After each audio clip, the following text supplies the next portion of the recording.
ಕೋರ್ಟ್ನಲ್ಲಿ ಕೆಲಸ ಕೊಡಿಸೋದಾಗಿ 25 ಕೋಟಿ ರೂಪಾಯಿ ವಂಚನೆ ಆಗಿದೆ. ನಿರುದ್ಯೋಗಿಗಳು ಖಾಸಗಿ ಕಂಪನಿಯವರೇ ಟಾರ್ಗೆಟ್ ಇಲ್ಲಿ. ಕೋರ್ಟ್ನಲ್ಲಿ ಕೆಲಸ ಕೊಡಿಸೋದಾಗಿ 25 ಕೋಟಿ ರೂಪಾಯಿ ವಂಚನೆ. ನಿರುದ್ಯೋಗಿಗಳು ಖಾಸಗಿ ಕಂಪನಿಯವರೇ ಟಾರ್ಗೆಟ್ ಇವರಿಗೆ. 25 ಕೋಟಿಗೂ ಹೆಚ್ಚು ಹಣ ಪಡೆದು ದಂಪತಿಯಿಂದ ವಂಚನೆ ಆಗಿದೆ. ಒಬ್ಬೊಬ್ಬರಿಂದ 10 ರಿಂದ 25 ಲಕ್ಷದವರೆಗೆ ಹಣ ಪಡೆದು ಕೋರ್ಟ್ನಲ್ಲಿ ಡಿ ಗ್ರೂಪ್ ಕೆಲಸ ಕೊಡಿಸೋದಾಗಿ ಹಣ ವಸೂಲಿ. ಗಂಡ ಜೈಸನ್ ಡಿಸೋಜಾ, ಹೆಂಡತಿ ಲವಿನಾ ಜೋಡಿ ಬಂಧನ ಆಗಿದೆ. ಸುಮಾರು 500ಕ್ಕೂ ಹೆಚ್ಚು ಜನರಿಂದ ಹಣ ಪಡೆದು ವಂಚನೆಯನ್ನ ಮಾಡಿದ್ದಾರೆ. ಜಡ್ಜ್ ಸಹಿಯನ್ನೇ ನಕಲು ಮಾಡಿದ ಖತರ್ನಾಕ್ ದಂಪತಿಗಳು ಅರೆಸ್ಟ್ ಆಗಿದ್ದಾರೆ. ಇದೀಗ ಕೆಲಸ ಕೇಳಿದ್ರೆ ನಾಳೆ ನಾಡಿದ್ದು ಎಂದು ಖತರ್ನಾಕ್ ದಂಪತಿಗಳು ಕಥೆಯನ್ನ ಹೇಳ್ತಿದ್ರು. ಕೊನೆಗೆ ಫೋನ್ ರಿಸೀವ್ ಮಾಡದೆ ಇಬ್ಬರಿಂದ ಕಳ್ಳಾಟ, ಮೋಸ ಹೋಗಿದ್ದು ಗೊತ್ತಾಗಿ ಸಿಸಿಬಿಗೆ ದೂರು ನೀಡಿದ ಸಂತ್ರಸ್ತರು.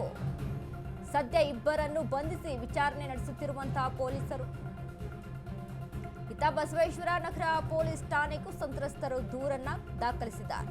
ಈ ಹಿಂದೆ ಸರ್ಕಾರಿ ಕೆಲಸ ಕೊಡಿಸುವುದಾಗಿ ವಂಚಿಸಿದ್ದ ಜೋಡಿ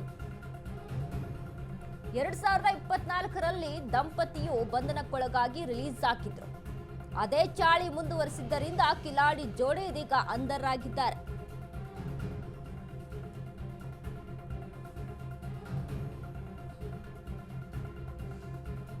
ಕೋರ್ಟ್ನಲ್ಲಿ ಕೆಲಸ ಕೊಡಿಸ್ತೀವಿ ಅಂತ ಹೇಳಿ 25 ಕೋಟಿ ರೂಪಾಯಿ ವಂಚನೆ ಆಗಿರುವಂಥದ್ದು. ಒಬ್ಬೊಬ್ಬರಿಂದ ಏನಿಲ್ಲ ಅಂತ ಅಂದ್ರೂ 10 ರಿಂದ 25 ಲಕ್ಷ ರೂಪಾಯಲ್ಲಿ ಪಡೆದುಕೊಳ್ತಾರೆ.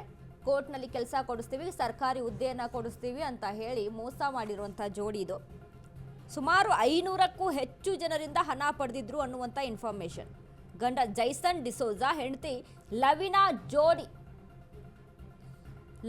ಜೋಡಿ ಅಂದರೆ ಜೈಸನ್ ಡಿಸೋಜಾ, ಲವಿನಾ ಅನ್ನುವಂಥ ಇಬ್ಬರು ಜೋಡಿಗಳು ಮಾಡಿರುವಂಥ ಕಳ್ಳಾಟ ಇದು. ನೋಡಿ, ಈ ರೀತಿಯಾಗಿ ಇತ್ತೀಚಿನ ದಿನಗಳಲ್ಲಿ ನಾವು ಗಮನಿಸ್ತಾ ಇದ್ವಿ. ಇಂಥ ರೀತಿಯಾದಂಥ ಪ್ರಕರಣಗಳು ಒಂದೊಂದಲ್ಲ ಎರಡೆರಡಲ್ಲ. ಯಾಕಂದರೆ ಸತತವಾಗಿ ಈ ರೀತಿಯಾಗಿ ಮೋಸಕ್ಕೆ ಒಳಗಾದಂಥ ಜನರು ಎಷ್ಟೋ ಜನ ಇದ್ದಾರೆ. ಸರ್ಕಾರಿ ಹುದ್ದೆ ಕೊಡಿಸ್ತೀವಿ ಅಂತ ಅಂದ ತಕ್ಷಣ ಅದ್ರದ್ದೇನು ಬ್ಯಾಕ್ಗ್ರೌಂಡ್ ನೋಡಿದ ಈ ರೀತಿಯಾಗಿ ಮೋಸಕ್ಕೆ ಒಳಗಾಗ್ತಾರೆ. ಈ ಬಗ್ಗೆ ಹೆಚ್ಚಿನ ಮಾಹಿತಿಯನ್ನು ಕೊಡ್ತಾರೆ ನಮ್ಮ ಪ್ರತಿನಿಧಿ ಅರುಣ್. ಅರುಣ್, ಇದೀಗ ನೋಡಿ, ಹಣವನ್ನ ಪಡೆದುಕೊಂಡು ಅಂದ್ರೆ 25 ಕೋಟಿ ರೂಪಾಯಿಯಲ್ಲಿ ಪಡೆದುಕೊಂಡು ಎಲ್ಲ ಒಂದು ಟೋಟಲ್ ಆಗಿ 500 ಜನರಿಂದ 25 ಕೋಟಿ ರೂಪಾಯಿನ ಪಡೆದುಕೊಂಡು ಸರ್ಕಾರಿ ಹುದ್ದೆ ಕೊಡಿಸ್ತೀವಿ, ಕೋರ್ಟ್ನಲ್ಲಿ ನಿಮಗೆ ಕೆಲಸ ಕೊಡಿಸ್ತೀವಿ ಅಂತ ಮೋಸ ಮಾಡಿದ್ದಾರೆ ಈ ದಂಪತಿ. ಸೊ ಏನೆಲ್ಲ ಇನ್ಫಾರ್ಮೇಶನ್ ಇದೆ ಅರುಣ್ ಈ ಬಗ್ಗೆ?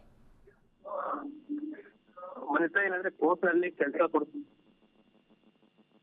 ಮಾಡಿರುವಂತಹ ಪ್ರಕರಣ ಬೆಳಕಿಗೆ ಬಂದಿರುವಂತದ್ದು. ಅಂದ್ರೆ ಇದರಲ್ಲಿ ಪ್ರಮುಖವಾಗಿ ಸಿಸಿಬಿ ಪೊಲೀಸರು ಈಗ ಗಂಡ ಹೆಂಡತಿಯನ್ನ ಅರೆಸ್ಟ್ ಮಾಡಿರುವಂತದ್ದು. ಜೈಸನ್ ಡಿಸೋಜಾ ಮತ್ತೆ ಲವಿನಾ ಬಂಧಿತ ಜೋಡಿಗಾಗಿರುತ್ತೆ. ನಿರುದ್ಯೋಗಿ ಮತ್ತೆ ಖಾಸಗಿ ಕಂಪನಿಯಲ್ಲಿ ಯಾರೆಲ್ಲ ಕೆಲಸ ಮಾಡ್ತಾ ಇರ್ತಾರೆ ಅಂತ ಅಮಾಯಕ ಯುವಕರನ್ನ ಟಾರ್ಗೆಟ್ ಮಾಡ್ತಾ ಇದ್ರು. ಮತ್ತೆ ನಿಮ್ಗೆ ಕೋರ್ಟ್ ನಲ್ಲಿ ಡಿ ಗ್ರೂಪ್ ಕೆಲಸ ಕೊಡ್ತೀವಿ ಲಕ್ಷ ಅಂತ ವಸೂಲಿ ಮಾಡಿರುವಂತದ್ದು. ಒಬ್ಬೊಬ್ಬರಿಂದ ಒಬ್ಬ ಅಪ್ಲಿಕೆಂಟ್ 10 ರಿಂದ 20 ಲಕ್ಷ ಹಣವನ್ನು ಪಡೆದು ವಂಚನೆ ಮಾಡಿರುವಂತದ್ದು. ಸುಮಾರು ಜನರಿಗೆ ಈ ರೀತಿ ವಂಚನೆ ಮಾಡಿರುವಂತದ್ದು. ನ್ಯಾಯಾಧೀಶರ ಸಹಿಯನ್ನ ನಕಲಿ ಮಾಡಿ ನಿಮ್ಗೆ ಆದೇಶದ ಪ್ರತಿ ಇದೆ ಅಂತ ಹೇಳ್ಬಿಟ್ಟು ತೋರಿಸ್ತಾ ಇದ್ರು. ಮತ್ತೆ ಕೆಲಸ ಕೇಳಿದಂತ ಸಂದರ್ಭದಲ್ಲಿ ಇವತ್ತು ನಾಳೆ ಅಂತ ಹೇಳ್ಬಿಟ್ಟು ಅವರು ಕಳ್ಳಾಟವನ್ನ ಆಡ್ತಾ ಇದ್ರು. ಸೊ ಇದೀಗ ಈ ಬಗ್ಗೆ ಮೋಸವಾದವರು ಸಿಸಿಬಿ ದೂರನ್ನ ಕೊಟ್ಟು ದೂರನ್ನ ಆಧರಿಸಿ ಇಬ್ಬರನ್ನ ಬಂಧಿಸಿ ಹೆಚ್ಚಿನ ವಿಚಾರಣೆ ಮಾಡ್ತಾ ಇರುವಂತದ್ದು. ವನಿತಾ, ಥ್ಯಾಂಕ್ ಯು ಅರುಣ್ ನಿಮ್ಮೆಲ್ಲ ಮಾಹಿತಿಗೆ.